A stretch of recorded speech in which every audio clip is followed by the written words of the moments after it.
Hey, it's Adam Drew from the Dark Saber podcast, and this is just going to be a quick video addressing the Military Justice Improvement Act that was talked about yesterday in Washington, D.C.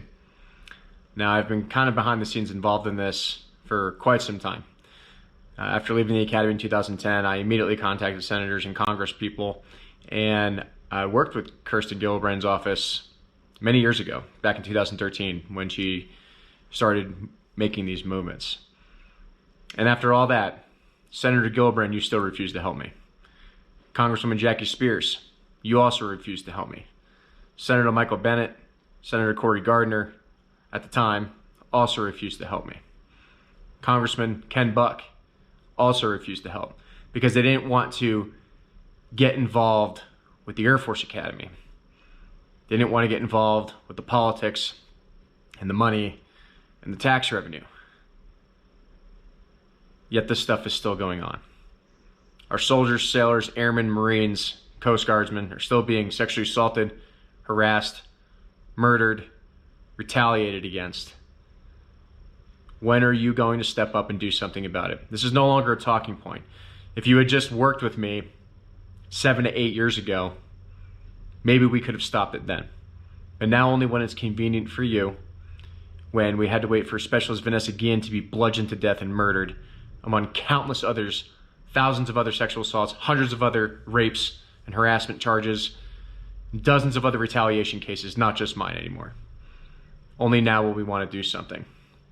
I'm extending my hand as part of the Dark Saber Project and the Honor Hill Veterans Media Group to work with you. I know myself and the members of this team have been working studiously for nearly a year trying to bring these issues to the public, giving Air Force Academy cadets specifically a voice to talk, because those issues are still going on now. And we won't stop until there's going to be justice. We won't stop until there's reform. So maybe now, will you listen? I understand I don't fit the demographics. To be fair, I'm just a boring white guy.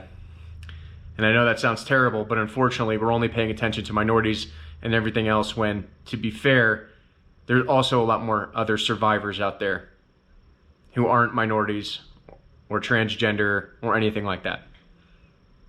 Not that they don't get retaliated against as well and experience the same assaults and harassment, they do. But the majority are men who don't speak out because they're afraid of being retaliated against or afraid of being ridiculed, because more men serve in our military.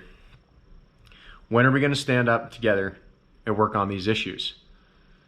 Back in 2017, when I was approached by the news, Janish and Norah O'Donnell to tell my story, they instead took all my sources and won 2 Emmys and never included me in that report. Do you believe me now?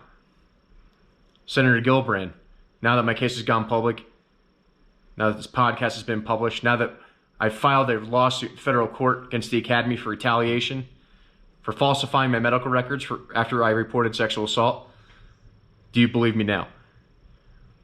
After Specialist Vanessa Guillen was bludgeoned to death and murdered, and Fort Hood was found to be non-compliant and a toxic command climate, unlawful command influence, do you believe me now?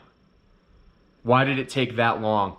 Why did it take that many more felonies to occur for people to start taking this seriously? I'm proud to be part of that team. Proud to assist and help wherever I can.